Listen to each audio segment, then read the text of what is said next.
Good morning. It is Thursday, and a couple of reminders really quick before I get into what I want to tell you this morning. Number one, tomorrow is July the 3rd, so technically the church office is closed because the holiday lands on a Saturday. So we're closed for July 4th, so we'll be closed tomorrow. So there won't be a video tomorrow or an email tomorrow. We'll just look forward to seeing you Sunday, and hope that you'll have a good weekend, a good celebration.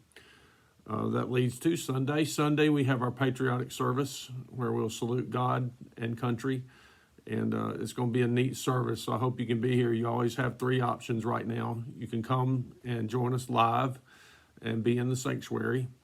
And don't forget, you need to have a mask, you need to sanitize your hands, and we need to practice social distancing. And let me just go ahead and be honest with you. We didn't do as good a job last week as we did the week before, so please be cognizant of that. We really need to crack down on that because of what's going on right now with the uptick in cases. So don't forget that, mask, sanitizer, and social distancing. Okay, next, don't forget your tithes and offerings. We're feeling a little bit of the financial crunch right now, but we know that God is faithful and God's going to take care of us. And but we want to let you know that we don't want you to forget your tithes and offerings. So please take care of that. And then lastly, and this one's a little touchy, I have to say this out of my own conscience and being your leader. Last week we sanitized the sanctuary Wednesday afternoon. And in between Wednesday and Sunday morning, people were in the sanctuary. And we're going to ask you not to do that because we're going to sanitize it this afternoon. Our cleaning crew, praise the Lord, doesn't have COVID, so they're going to be here about 11 o'clock, and they're going to clean the sanctuary and the hallway and then the office area. And then after they leave, I will go behind them and I will sanitize everything in the sanctuary. And that includes doorknobs, pews, stage area, everything.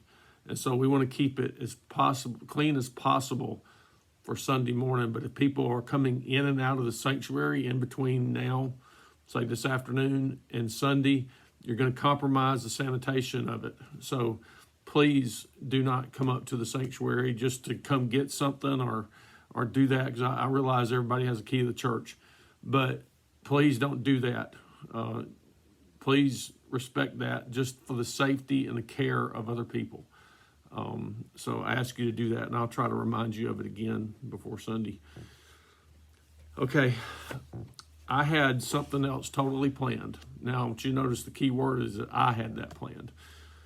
I had something else totally different to say to you this morning, and I thought that's where God was leading me. And then about 8 o'clock, somebody sent me a message, and it had a video in it, and that video just tore me up. You kind of wonder if I look like I've been crying. I have been, and I'm not afraid of that. I'm not ashamed of that. Men need to cry sometimes, and God really got a hold of me this morning with that video. And I'll reference that video in the email. If you want to watch it, it'll be there. But anyway, it got me to thinking about our freedom. And there's two verses I want to share with you. First, 1 Peter 2, verse 16. 1 Peter 2, verse 16. The Bible says, live as people who are free, not using your freedom as a cover-up for evil, but living as servants of God. So what that verse tells us is that Jesus has paid for our salvation, and because he's done that for us, we are to live in freedom. And folks, we have a free country right now. And we need to live that way, and we need to serve the Lord in the freedom that Christ provides. John 15:13, greater love hath no man than this, that he give up his life for his friend. Jesus gave up his life for us. Our responsibility is to live free. And then the other verse is Galatians chapter 5, verse 13. Galatians chapter 5, verse 13. It says, for you were called to freedom, brothers. Only do not use your freedom as an opportunity for the flesh, but through love serve one another. Jesus told us, love the Lord your God with all your heart, with all your soul, with all your strength, with all your mind. He said that's the first and greatest commandment. The second commandment is like it. Love your neighbor as yourself. And the Bible tells us in those two verses that we are to live free and through love, serve the Lord and serve others. We have unlimited opportunities in this country to do that. And I'm grateful to live here. I fully realize that in my family background, we could have still been stuck in Hungary, so to speak. But my great-grandparents and my grandparents wanted to worship freely, so they came here. And they did it the right way. They came in Ellis Island and did all the things they had to do to apply for citizenship, and then became American citizens and became productive and made their own way. They didn't have government programs. They didn't have all that stuff to help them.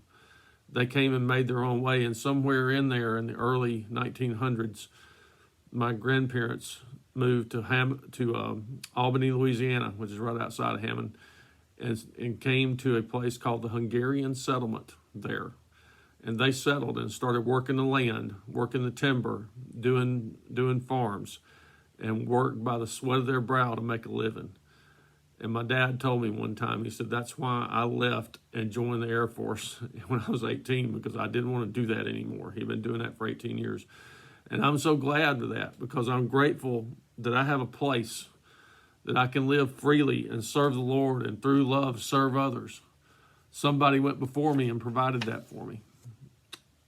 And I want to tell you, there's worse places in the world that you can live than the United States. Karen and I have been to some other places, and there's a place that really struck me one day as we were there, and we saw people washing their clothes in a waterfall or in a stream, and then taking them back to their houses and climbing up on their roofs and laying the clothes out on their tin roofs so that their clothes could dry so they would have something to wear tomorrow. I don't have to do that right now. I have a clothes dryer. I do remember the day when at home, when we didn't have a clothes dryer, that I had to go hang the clothes out on the clothesline. And on a day like today, it'd be tricky. So I do remember that. So I'm very appreciative of the things that we have and the freedoms that we enjoy. And I realize that we have problems in this country. We have serious problems right now. But the Bible tells us that we will humble ourselves and we will pray and seek God's face, then He will come and heal our land. And that's what needs to take place. We need to practice our freedom to do that while we can, because right now we're free. I can remember wondering as I was growing up, and you got to remember I grew up in the when I became aware of everything, the late 60s, mid to late 60s and early 70s. And I can remember seeing the stuff about President Kennedy being assassinated. And then 5 years later, watching the news and seeing Bobby Kennedy assassinated and Martin Luther King assassinated, and that bothered me. Why are you killing these people? And then the Vietnam War was going on, and people in the streets protesting every day, and just a lot of unrest for a great period of time. And then in 74, we got out of Vietnam, and things calmed down. And yes, we've had our problems. But you know what? If we will humble ourselves and pray, God will answer, and He can bring peace to this land again. And He will if we depend on Him. And then the last thing I want to remind you of is that freedom is not free. And I hope our young people will listen to this. You have a cell phone, you have the internet, you have all these conveniences that you can enjoy and that you can use. We're using it right now. Who would ever have thought in the 60s and early 70s that one day I could talk to you on a camera like this and then download it and you could listen to it. And if I wanted to, I could talk to you live. But who would ever thought all these things would happen? But somebody paid your price for freedom, because freedom is not free, young people. It's been paid with a price. God paid my price with His Son. He paid for my freedom with Jesus Christ, and that's where freedom comes from. But all the things that we enjoy here, somebody had to die for. I think of our military and salute them. for all the ones who gave up their lives so we could remain free. If we would not have won World War II, it's very possible we'd be under German occupation or Japanese occupation. But God saw fit for us to win that war and preserve our freedom. We came to the 60s and 70s with Vietnam, and we've persevered through that. Other things have happened in our history, but somebody paid the price for us to be free. I have not had to do that yet, but it may happen one day. I may have to give up my life so that somebody else can remain free. I may have to give up my life for the sake of Christ, just so somebody else can come to Christ. I don't know those things yet.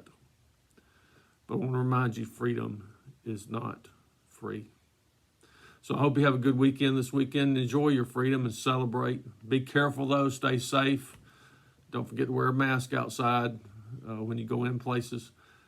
I fully understand you don't have to wear one, except when you're outside in Tupelo.